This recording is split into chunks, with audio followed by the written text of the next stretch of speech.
We backtracked through the grass for a good 10 minutes to see if we could find my hearing aids, but it was way too dark to see anything. We literally had to hold on to each other's shirts and walk in a single file so we wouldn't trip over one another. It was like black ink had been poured all around.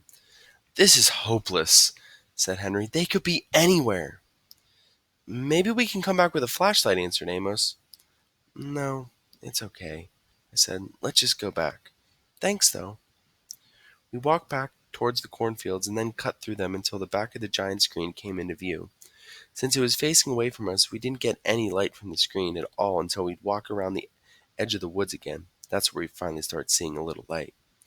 There was a sign of the seventh graders anywhere. There was no sign of the seventh graders anywhere. Where do you think they went?" said Jack. "Back to the food truck," said Amos. "They're probably thinking we're going to report them." "Are we?" asked Henry. They looked at me. I shook my head. "Okay," said Amos. "But little dude, don't walk around here alone again, okay?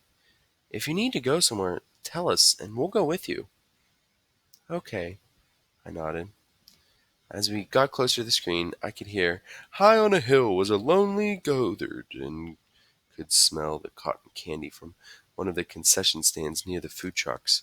There were lots of kids milling around in this area, so I pulled up what was left of my hoodie over my head and I kept my face down, hands in pockets, as we made our way through the crowd.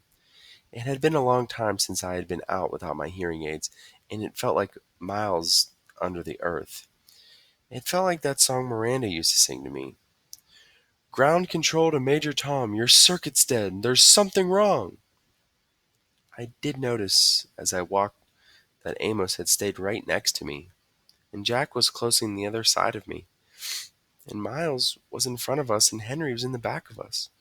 They were surrounding me as we walked through the crowds of kids, like I had my own Emperor's Guard. Hey, look, Augie's reading Chronicles of Narnia again. "Then they came out of the narrow valley at once, and she saw reason. There stood Peter and Edmund and all the rest of Aslan's army, fighting desperately against a crowd of horrible creatures whom she had seen last night. Only now, in the daylight, they looked even stranger and more evil and more deformed." I stopped there. I had been reading for over an hour, and sleep still didn't come. It was almost 2 a.m. Everyone else was asleep. I had my flashlight on under the sleeping bag, and maybe the light was why I couldn't sleep, but I was too afraid to turn it off. I was afraid how dark it was outside the sleeping bag. When we got back to our section in front of the movie screen, no one had even noticed we'd been gone. Mr. Tushman and Miss Rubin and Summer and all the rest of the kids were just watching the movie. They had no clue that something bad had almost happened to me and Jack. It's so weird how that can be. How you could have a night that's the worst in your life, but to everybody else's, it's just an ordinary night. Like on my calendar at home, I would mark this as being one of the most horrific days of my life. This and the day Daisy died. But for the rest of the world, this was just an ordinary day. Or maybe it was even a good day. Maybe somebody won the lottery today. Amos, Miles, and Henry brought me and Jack over to where we'd been sitting before, with Summer and Maya and Reed, and then we went and sat where they had been sitting before, with Zamina and Savannah and their group. In a way, everything was exactly as we had left it before we went looking for the toilets. The sky was the same, the movie was the same, everyone's faces were the same, mine was the same. But something was different. Something had changed. I could see Amos and Miles and Henry telling their group what had just happened. I knew they were talking about it because they kept looking over at me while they were talking. Even though the movie was still playing, people were whispering about it in the dark. News like that spreads fast. It was what everyone was talking about on the bus ride back to the cabins. All the girls, even girls I didn't know very well, were asking me if I was okay. The boys were all talking about getting revenge on the group of seventh grade jerks, trying to figure out what school they were from. I wasn't planning on telling the teachers about any of what had happened, but they found out anyway. Maybe it was the torn sweatshirt and the bloody elbow, or maybe it's just the teachers hear everything. When we got back to the camp, Mr. Tushman took me to the first aid office, and while I was getting my elbow cleaned and bandaged up by the camp nurse, Mr. Tushman and the camp director were in the next room talking with Amos and Jack and Henry and Miles, trying to get a description of the troublemakers. When he asked me about them a little later, I said I couldn't remember their faces at all, which wasn't true. It's their faces I kept seeing every time I closed my eyes to sleep. The look of total horror on the girl's face when she first saw me.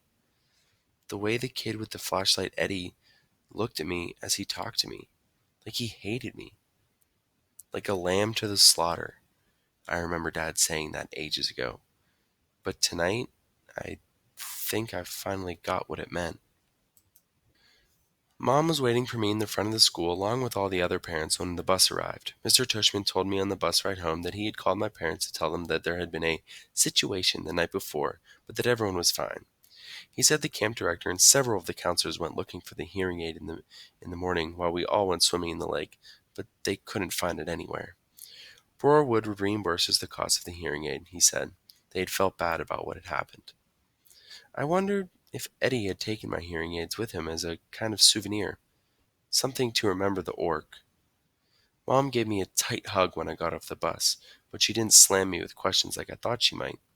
Her hug felt good, and I didn't shake it off like some of the other kids were doing with their parents' hugs.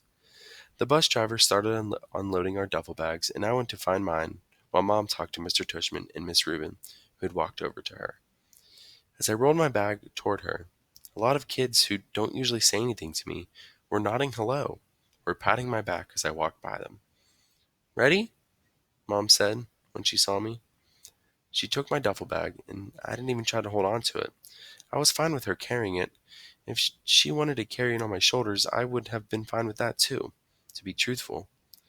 As we started to walk away, Mr. Tushman gave me a quick, tight hug, but didn't say anything.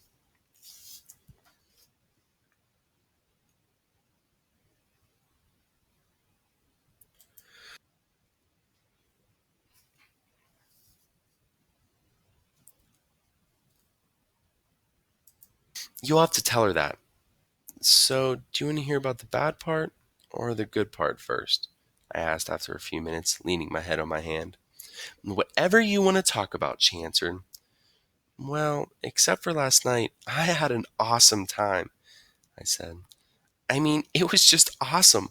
That's why I'm so bummed. I feel like they ruined the whole trip for me. No, sweetie, don't let them do that to you. You were there for more than 48 hours, and that awful part only lasted 1 hour. Don't let them take that away from you, okay? I know, I nodded. Did Mr. Tushman tell you about the hearing aids? Yes, he called us this morning. Was Dad mad because they're so expensive? Oh my gosh, of course not, Augie. He just wanted to know that you were all right. That's all that matters to us. And that you don't let those thugs ruin your trip. I kind of laughed at the way she said the word thugs. What? She asked. Thugs? I teased her. That's kind of an old fashioned word. Okay, jerks, morons, imbeciles, she said, flipping over the sandwich in the pan. Creed, cretinos, as my mother would have said. Whatever you want to call them. If I saw them in the streets, I would. She shook her head. They were pretty big, Mom. I smiled. Seventh graders, I think. She shook her head. Seventh graders? Mr. Tushman didn't tell us that. Oh my goodness! Did he tell you how Jack stood up for me? I said. And then Amos was like, bam! And he rammed into the leader. They both They both crashed into the ground like in a real fight. It was pretty awesome. Amos's lip was bleeding and everything. He told us there was a fight, but, she said, looking at me with her eyebrows raised, I'm just, phew, I'm just so grateful you and Amos and Jack are fine. When I think about what could have happened, she trailed off, flipping the grilled cheese again. My Montauk hoodie got totally shredded. Well, that can be replaced, she answered. She lifted the grilled cheese onto a plate and put the plate in front of me on the counter. Milk or white grape juice? Chocolate milk, please? I started devouring the sandwich. Oh, can you do it this special way you make it, with the froth? How did you and Jack end up at the edge of the woods in the first place? She said, pouring the milk into a tall glass. Jack had to go to the bathroom, I answered, my mouth full. As I was talking, she spooned in the chocolate powder and started rolling a small whisk around her palms really fast.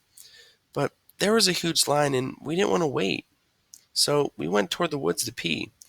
She looked up at me while she was whisking. I know she was thinking we shouldn't have done that. The chocolate milk in the glass now had a 2-inch froth in the top. That looks good, Mom. Thanks. And then what happened?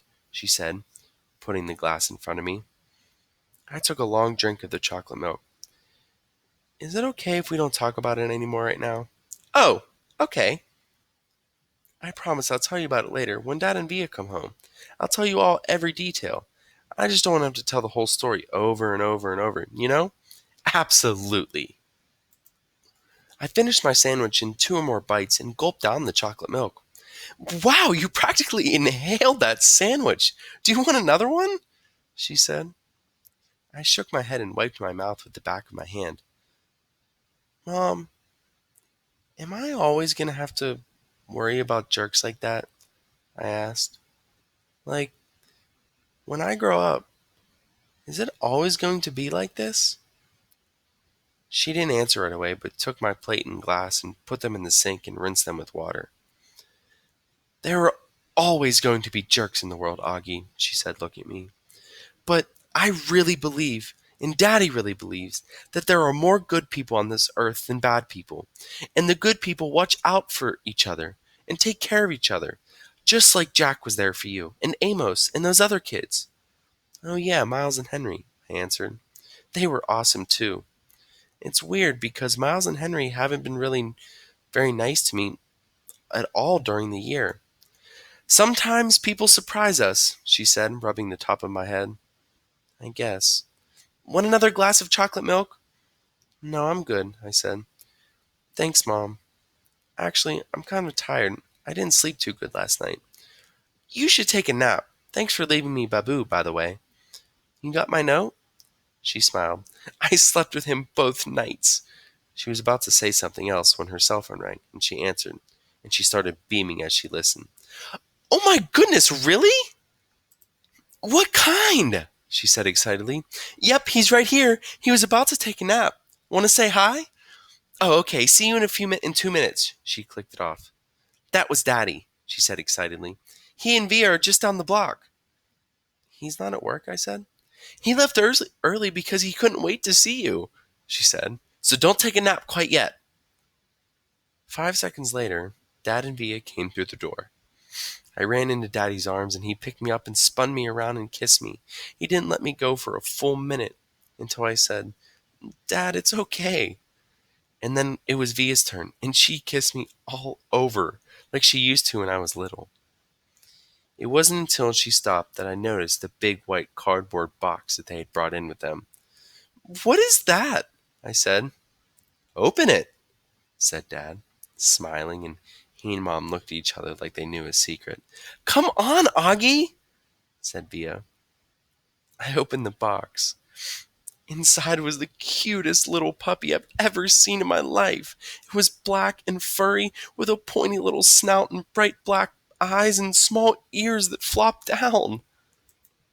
We called the puppy Bear because when Mom first saw him, she said he looked like a little bear cub, I said. That's what we should call him. And everyone agreed that that was the perfect name. I took the next day off from school, not because my elbow was hurting, which it was, but so I could play with Bear all day long. Mom let Via stay home from school too, so the two of us took turns cuddling with Bear and playing tug of war with him. We had kept all of Daisy's old toys and we brought them out now to see which ones he'd like best. It was fun hanging out with Via all day, just the two of us. It was like old times, like before I started going to school. Back then, I couldn't wait for her to come home from school so she could play with me before starting her homework. Now that we're older, though, I'm going to school and have friends of my own, and I hang out with them. We never do that anymore. So it was nice hanging out with her, laughing and playing. I think she liked it too.